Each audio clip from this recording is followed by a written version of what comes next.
बोलिए पूज्य गुरुदेव भगवान की जय। सांचे दरबार की जय। उमापति महादेव जी की जय। श्री कृष्ण बलदेव जी की जय। जय श्री राम, जय श्री राम, जय जय श्री राम। प्रिय भगवत प्रेमियों, हम सब बहुत ही भाग्यशाली हैं कि ये अगस्त के बाद सितंबर का जो महीना है, इसमें विघ्नहर्ता आए हैं। कई नामों से जाने जाते हैं, तो बोलिए विघ्नहर्ता भगवान की जय। गौरी के गणेश की जय।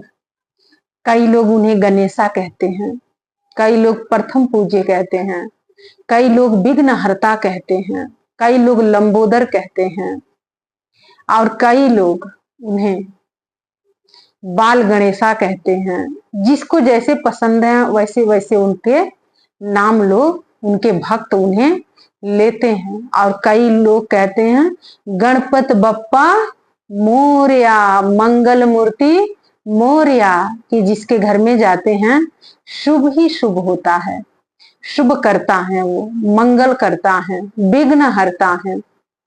अनेक उनके गुण हैं, गुण ही गुण दिखता है। तो सजनों, सितंबर का महीना जो है बड़ा ही शुभ है, बड़ा ही मंगलमय है।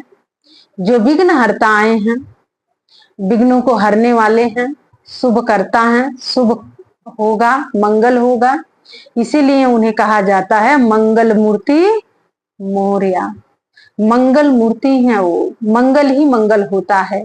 जो उन्हें श्रद्धा से, विश्वास से जो उन्हें बुलाता है, स्थापित करता है अपने अपने घरों में। लोग महाराष्ट्र में तो बहुत ही ज्यादा प्रचलन है कि हर घर में गणेश जी को बुलाया जाता है, मंगल मूर्ति को स्थापना किया जाता है और हर राज्य में उनकी पूजा होती है। मैं ये नहीं कहती हूँ, जगह जगह पर।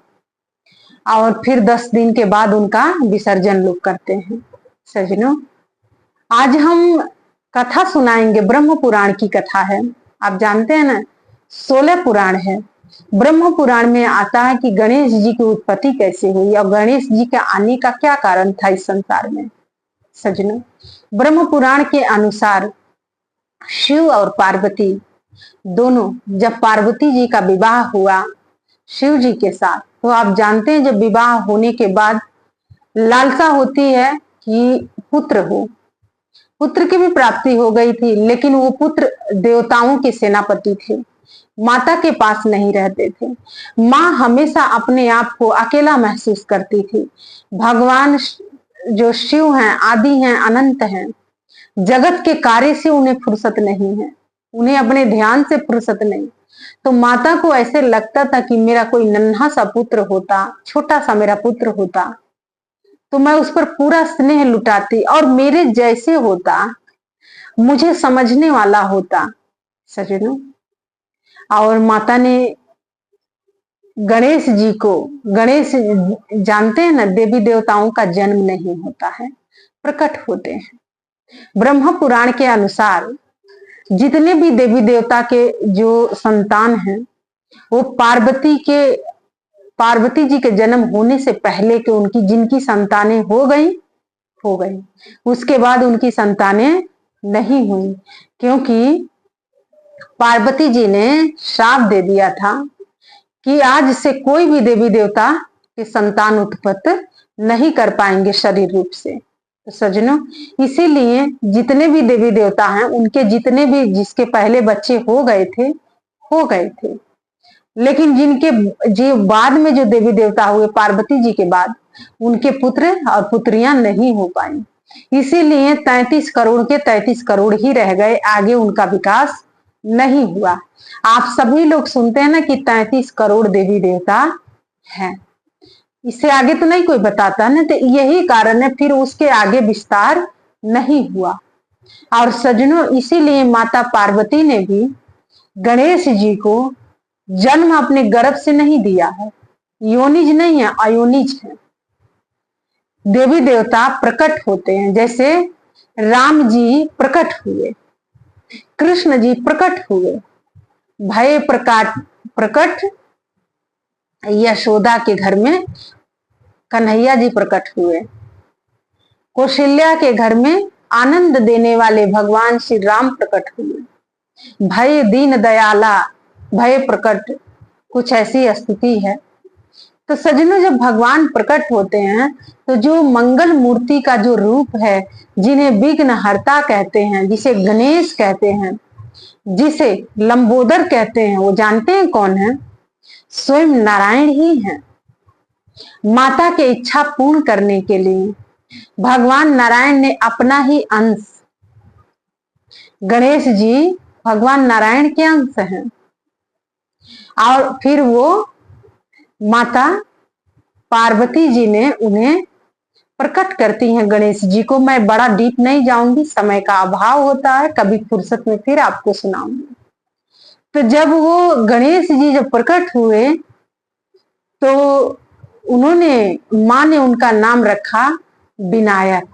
क्या नाम रखा? विनायक। तो बोलिए विनायक भगवान की जय। अब गौरी के लाल हैं, गौरी नंदन हैं, उनका नाम विनायक पड़ा। माँ ने कहा कि अब तुम ध्यान रखना कि यहां कोई आए न पाए, और जब भी कोई आए तो मेरी इच्छा से आएगा, और मेरी इच्छा यही है कि अभी कोई यहाँ पर ना आए, और मैं स्नान करने जा रही हूँ। सजनों, पार्वती जी ने किसे आज्ञा दिया? विनायक जी को, गणेश जी को। और माता पिता की आज्ञा को संतान मानती ही है, आज से नहीं, सदियों से मानती आ रही है, और वही आज्ञाकारी पुत्र होता है, वही आज्ञाकारी संतान होती है। और सजनों, इधर गणेश जी को माता ने अपना एक अस्त्र प्रदान कर दिया। सब लीला है माता पार्वती और शिव जी को। सजनों, मन और बुद्धि से अगर हम लोग विश्लेषण करेंगे तो कोई निष्कर्ष पर नहीं पहुंचेंगे, लेकिन लीला है, भगवान का हर कार्य में कोई ना कोई लीला है। और सजनों, माता ने अस्त्र दिया और कहा कि पुत्र, किसी को आने मत देना, मेरी अनुमति के बगैर कोई नहीं आएगा। क्योंकि माँ जो थी, भगवान से थोड़ी सी नाराजगी थी माँ की, क्योंकि काफी लंबे समय से भगवान शिव कैलाश में आए नहीं थे, और माता उस समय बहुत अकेला महसूस कर रही थी अपने आप को, और इसीलिए गणेश जी को उन्होंने उत्पत्ति की, प्रकट किया उन्होंने। और सजनों, उसके बाद माता तो स्नान करने गई, और स्नान के बाद वो एक अनुष्ठान करती, और उस अनुष्ठान में बहुत सारे देवी देवता आने वाले थे। और सजनों, इधर जब जो विघ्न हरता हैं उनको अनुमति मिली माँ से, गौरी से, तो उन्होंने कहा कि ठीक है माँ, मैं बेशक मुझे अपना धड़ शीश अलग करवाना पड़ जाए, मैं करवा सकता हूँ, लेकिन आपकी आज्ञा मैं भंग नहीं होने दे सकता हूँ। सजनों, और जैसे ही माता उधर जाती हैं, आदि शक्ति हैं वो, क्या उन्हें पता नहीं है कि भगवान शिव आ रहे हैं? सब पता था, लेकिन ये लीला है, और इसके माध्यम से हम बहुत कुछ समझेंगे आज। सजनों, जब भगवान शिव आते हैं तो जो विनायक हैं, जो विघ्नहर्ता हैं, उन्होंने कहा कि हम आपको अनुमति अंदर जाने के लिए नहीं देंगे, क्योंकि हमारी माता श्री स्नान कर रही हैं, नहान घर गई हैं। सजनों, भगवान शिव ने कहा कि मुझे कोई नहीं रोक सकता है, मैं कैलाश के स्वामी हूं, और मुझे जाने दो पुत्र। तो उन्होंने कहा कि नहीं, मेरी माँ की आज्ञा है, मैं नहीं जाने दूंगा। तो कहते हैं कि पहले बहस होता है, बहस से विवाद होता है, और विवाद से फिर विनाश होता है, और यही हुआ फिर। सजनों, विवाद हुआ, विवाद हो कब लड़ाई में बदल गया, और लड़ाई से कितना विनाश हुआ। और इधर सारे देवी देवता आ गए समय पर। सब लोग गणेश जी को, विघ्नहर्ता को कहने लग गए कि ये शिव जी हैं, देव के देव महादेव हैं, इनको मत रोको। लेकिन उन्होंने कहा नहीं, मेरी माँ की आज्ञा है। सजनों, हम कई बार कथा में बताते हैं कि पिता से ज्यादा रोल माँ का होता है संतान के जीवन में। माँ चाहे अपने संतान को चोर बना दे, माँ चाहे अपने संतान को चरित्रहीन बना दे, माँ चाहे तो उसे साधु बना दे, माँ चाहे तो उसे जज कलेक्टर बना दे। ये सब माँ के ऊपर होता है। और माँ ने जो महागौरी हैं, जो आदि शक्ति है, उनकी आज्ञा थी कि पुत्र किसी को आने मत देना। और गणेश जी ने कहा मेरी माँ की आज्ञा है। सब देवी देवता आए, सबने समझाया, लड़ाई भी हुई वहां पर, लेकिन वो किसी को अंदर नहीं जाने दिए। सजनों, उसके बाद भगवान शिव जो हैं, उन्होंने अपना त्रिशूल उठाया। त्रिशूल काल के प्रतीक है। जहां पर त्रिशूल आ गया वहां पर काल आ गया, और फिर उसे कोई हटा नहीं सकता है। और गणेश जी का शीश धड़ से अलग हो गया। और जैसे ही अलग हुआ तो जो गौरी है, जो माँ है, माँ का हृदय संतान के हृदय से जुड़ी होती है। जब संतान की धड़कनें बंद होती हैं तो माँ की धड़कनें धीम होने लग जाती हैं, धीमी पड़ जाती हैं, बंद होने लग जाती है। इसीलिए उसे माँ कहा जाता है। ये कलयुगी माँ नहीं जो मोह से पीड़ित है, ऐसी माँ की हम बात नहीं कर रहे हैं। ये जितनी कलयुगी माँ है, ये अपनी संतान को अच्छा संस्कार नहीं देती हैं, हाथ में मोबाइल पकड़ा देती हैं कि इनको टीवी सीरियल देखने में कोई समस्या ना हो, इनको सुविधा मिले। संतान को कार्टून लगा के दे देती हैं, गेम लगा के दे देती हैं, और संतान खेलती है मोबाइल के साथ। रोना नहीं चाहिए बच्चा, चाहे वो बच्चा कार्टून ही क्यों ना बन जाए। तो सजनों, ये कलयुगी माताओं की बात हम नहीं कर रहे हैं। जो कलयुगी माता हैं वो अपनी संतान को, गलतियों को ढकती हैं, अधर्म को पनपाती हैं, और संतान कुछ भी करके आता है उन्हें सपोर्ट करती हैं। गलत नहीं कहती हैं, सपोर्ट करती हैं। और इधर जैसे ही गणेश जी का हृदय गति रुक गया तो माँ के भी हृदय गति रुक गया, क्योंकि वो कोई साधारण माँ है, आदि शक्ति है, वो जगत जननी है, जगत की अम्बा है, वो जगत की अम्बा है। वो जब सांस लेती है तो सब में सांस का संचार होता है।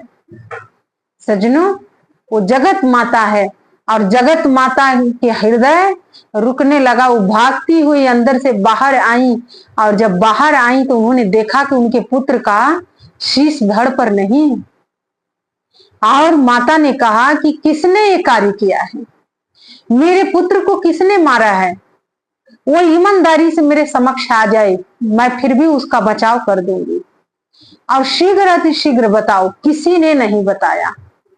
तो जो शीश भस्म हो गया था, जल के खाक हो गया था, विघ्नहर्ता के गणेश जी के, उसी राख को माँ ने हाथ में उठाया और उसने कहा कि मेरा रूप एक सिद्धि दात्री है, मैं सिद्धि दात्री हूँ, योगी मुनियों को मैं सिद्धियां प्रदान मैं ही करती हूँ, और मैं अपनी सिद्धि से जान लूंगी कि मेरी संतान को किसने हानि पहुंचाई है।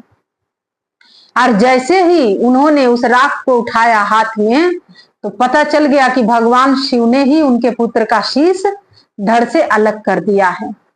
अब तो जो आदि पराशक्ति है वो भद्रकाली का रूप धारण करती हूँ। और उन्होंने कहा कि मैं काल के भी आगे जा सकती हूँ, काल से परे हूँ, आणु परमाणु मैं ही हूँ, मैं ही रात्रि हूँ, मैं ही दिन हूँ, मैं ही सुबह हूँ, मैं ही शाम हूँ, मैं ही तो सब कुछ हूँ, मेरे से ही तो सब कुछ उपजा है। और आज तुम्हें मुझसे युद्ध करना पड़ेगा। सजनों, अब पति और पत्नी में जब संग्राम होगा तो फिर इस संसार में बचेगा ही क्या? कुछ बच सकता है? नहीं। लेकिन आज के समय की बात कर लें, हर घर में मारपीट चल रहा है, गाली गलौज चल रहा है, पति पत्नी में लड़ाई बहुत होती है, बनती ही नहीं। पत्नी ईर घाट है तो पति वीर घाट है। सजनों, ये आपकी गृहस्थी नहीं है, और इस गृहस्थी में कोई प्रवेश करेगा तो उसका मन अशांत हो जाएगा, क्योंकि आपने अशांति को कायम किया है।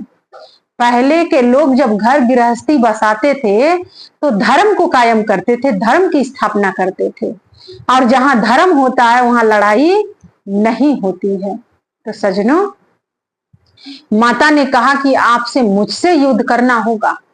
भगवान ने कहा कि हे गौरी, मैं तुमसे नहीं जीत सकता हूं, क्योंकि शिव में शक्ति का संचार तो तुम ही हो।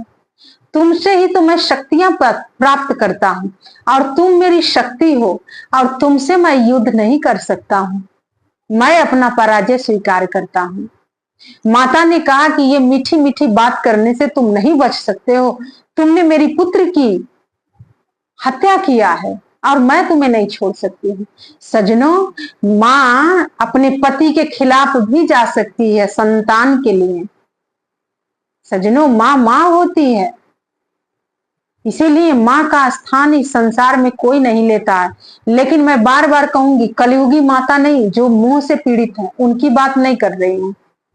वो माँ हो जिसके जीवन में धर्म हो, कर्म हो, जो अपनी संतान को सही मार्ग दिखाए, जो अपनी संतान को सही मार्ग पर चलाए। ऐसी माँ चाहिए इस संसार में, और ऐसी माँ है आज भी संसार में।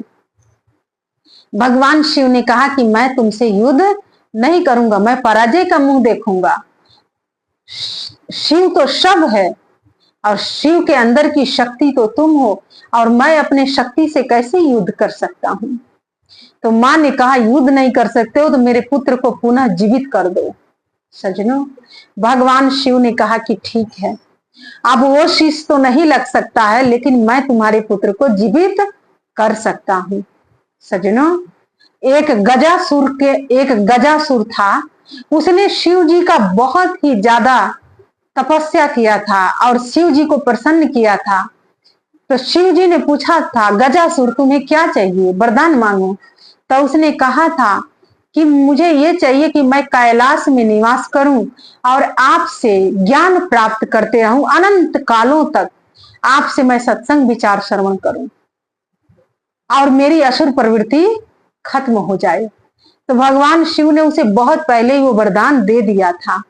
और इधर भगवान नारायण से कहते हैं कि जाइए, आप किसी के भी सिर ले आइए, लेकिन सूर्यास्त से पहले मेरे पुत्र के धड़ पे वही शीश लगेगा। और जैसे ही भगवान शिव ने घोषणा किया, इधर सब अपने अपनी संतान को लेके सब छुप गए, लेकिन वही गजासुर था जो बाहर था। सजनों, हर कार्य समय पर ही होगा, हमें और आपके विचार करने और सोचने से नहीं होगा। कर्म का फल तो मिलता है, समय आने पर मिलता है, अच्छे कर्मों के भी और बुरे कर्मों के भी। अब वो निकला था और नारायण ने उसी जो गजासुर था उसका शीश काट के ले आए। तो इधर जो गणेश थे उनके धड़ पर जैसे ही रखा गया तो वह असुरी शक्तियां लुप्त हो गई और वो शुभकर्ता में परिवर्तन हो गए। तो इसीलिए उनका नाम एक शुभकर्ता है, मंगल मूर्ति है, विघ्न हरता है। वो जहां भी जाते हैं विघ्न को हर लेते हैं, मंगल होता है, शुभ ही शुभ होता है, शुभता के सूचक हैं वो, अशुभता नहीं है, शुभता है उनके जीवन में। और सजनों, इधर माता प्रसन्न हो गई और जैसे ही माता ने अपने पुत्र को देखा तो पुत्र को हृदय से आलिंगन किया। माता के लिए पुत्र जीवित होना चाहिए। पुत्र सूरत है, बदसूरत है, कहते हैं ना, बुजुर्गों के मुंह से आपने सुना होगा, घी के लड्डू टेढ़ा ही भला, पर है तो घी के। माता को इतना संतोष हुआ कि मेरा पुत्र जीवित हो गया, चाहे धड़ किसी का भी लगे, पर मेरा पुत्र तो मेरा है।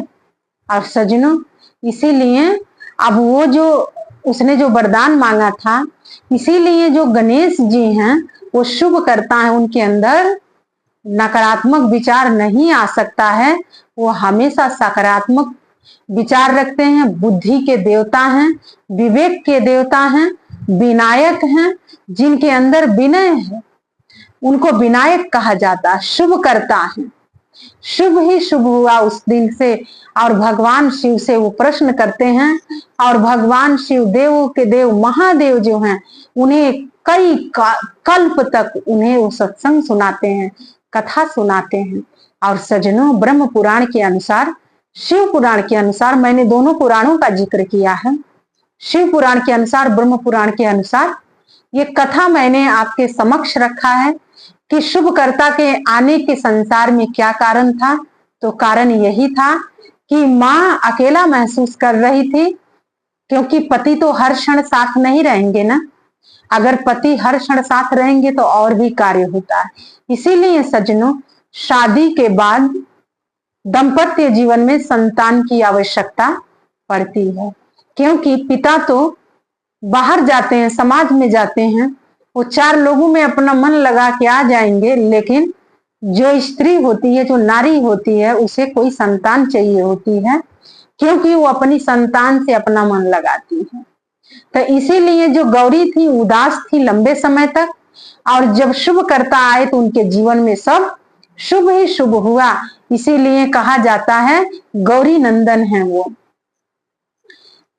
गिरजा नंदन है, पार्वती नंदन है, अनेक नामों से संबोधन उन्हें किया जाता है। लंबोदर हैं, विनायक हैं, विवेक के देवता हैं, शुभकर्ता हैं, मंगल मूर्ति हैं सज्जनों। इसीलिए उनके अनेक नाम हैं। जैसे जैसे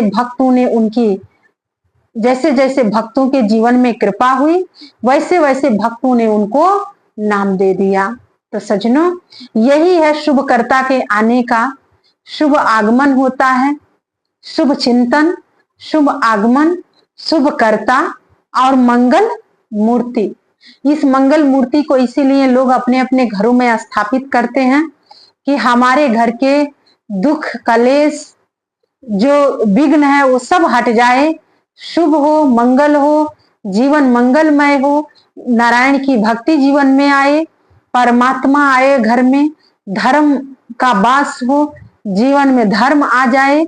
इसीलिए विघ्नहर्ता को लाया जाता है। 10 दिन उनकी पूजा होती है, उन्हें बुलाया जाता है, और जब व्यक्ति का मन उनमें लग जाता है तब वो कहते हैं अब धर्म कायम हो गया, अब मैं जा रहा हूं। इसीलिए उनका विसर्जन भी किया जाता है, उनको 10वें दिन ले जाया जाता है, क्योंकि जिस घर में अशुभ था उस घर में शुभ हो गया, जिस घर में अमंगल था उस घर में मंगल हो गया, जिस घर में अंधकार था उस घर में प्रकाश हो गया, जिस जीवन में अंधकार था उस जीवन में प्रकाश हो गया, जिस जीवन में अधर्म था उस जीवन में धर्म आ गया। तो सज्जनों, मंगल मूर्ति के आने के कई सूचक हैं, कई कारण हैं, कई रहस्य हैं, और इसीलिए पूरे विश्व में, पूरे भारत में मंगल मूर्ति की पूजा की जाती है, शुभकर्ता को लाया जाता है। तो बोलिए गणपत बप्पा मोरया, मंगल मूर्ति मोरया, विघ्नहर्ता की जय, शुभकर्ता की जय।